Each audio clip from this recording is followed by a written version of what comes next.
My family was born under the flag of Red Sox Nation. We're constantly playing baseball. All the guys throw and catch everything perfectly. Cans of beer, pens, glasses full of wine, babies, plants, books, lit blowtorches, tools, broken glass, fish, freshly shot game, and everything at the grocery store. When my dad was a boy, he stood across the 25-foot kitchen in my grandparents' house as his father tossed him the dinner dishes to put away after they were washed and dried. 4 plates, 4 knives, 4 forks, each glass tossed carefully through the air for my father to catch and put away on the sideboard. Maybe 30 items every night. Can you guys hear me okay? Yeah, all right. My grandmother was furious when the dish tossing began and stood stone-faced washing the dishes at the sink, handing them to my grandfather to dry, waiting for a dish to drop. 9 years and 65,000 dishes later, my father left home having enlisted in the Navy. He and my grandfather never dropped a dish. My grandmother loved to recount this story to me over and over again with New England family pride. When I came out as gay to my family, it was the dish that hit the floor. They looked at me like I was dropping all 65,000 of them. 1. Years later, my mother called to invite Toshi and me to Thanksgiving dinner. It had been a few years since I had attended a family event. Mom finally figured out I wasn't coming home until my boyfriend was included. There she is now. My dad, a retired World War II veteran, picked up the phone and asked me to explain karma. He seemed bewildered by my explanation, but happy we were coming. Ensconced in my parents' very Norman Rockwell living room with coffee, my father asked Toshi, "Where are you from?" "Nagoya, Japan," Toshi replied. "Oh yes, Nagoya," my father responded. "Oh?" Toshi inquired. "You know Nagoya?" "Yes," my father said. "Nagoya was the next target for the atomic bomb." I felt myself implode. We'd been in my parents' house exactly 7 minutes with my Japanese boyfriend, and we're at the atomic bomb. My mother, in her red Christmas sweater with little reindeer, sipped her coffee, turned to me, and without skipping a beat said, "This is going well."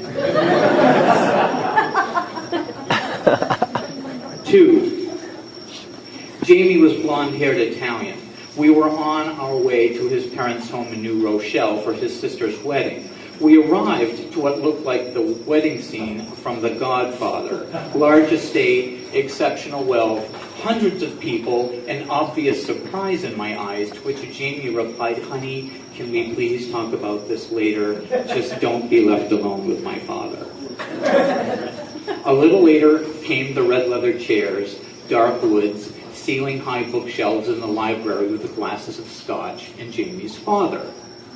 I look around to see that Jamie wasn't there just then, and everyone else had busied themselves away. So I stood to go introduce myself. "Please, have a seat," Jamie's father offers commands as he refills my scotch with gentlemanly grace. As I sit down on a handsome couch, the color of Inquisition, he sits in a high-backed chair across from me. With a coffee table between us, he takes a sip of his scotch, looks at me and says, "So, you're the guy my son is fucking."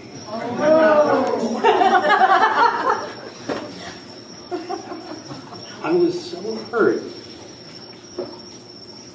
It hit me sharp in the chest.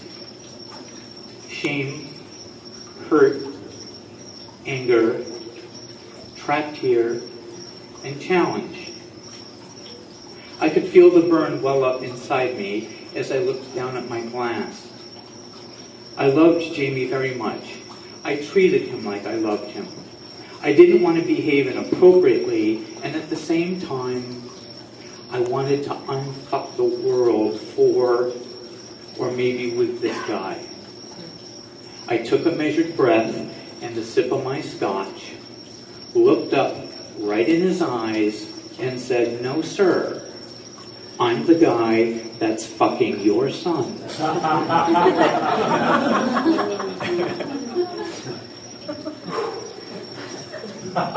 Three. Peter went by 3 names.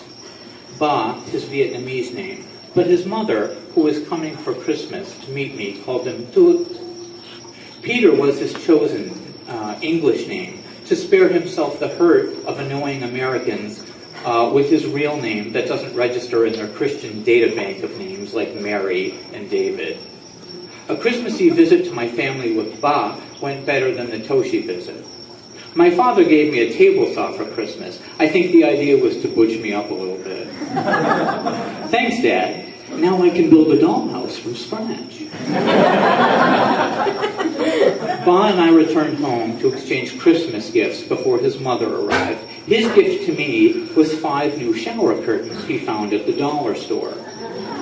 In the morning, as we're both getting ready for work, we're in the bathroom together for our morning routine. I like to reenact Janet Leigh in the shower scene from Psycho.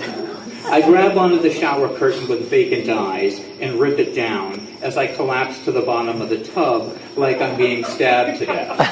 I lay there, draped in the shower curtain, with the water raining down on my open dead eyes, staring at him. The key to really selling it is to keep your eyes open and not blink with the water showering in.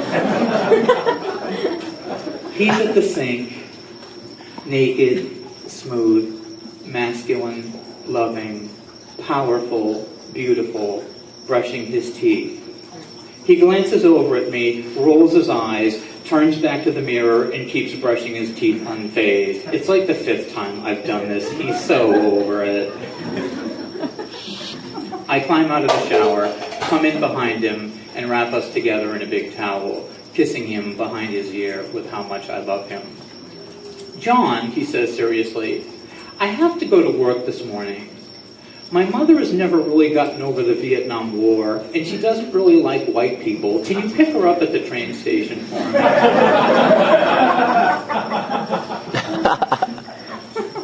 "Sure, honey." My dad called after the holidays. "John, I think I got this karma thing," he said, almost excited. "Is the fact that I fought in World War II, killed Japanese, and have a son that brought home a Japanese boyfriend, is that karma?" "You got it, Dad." Thank you.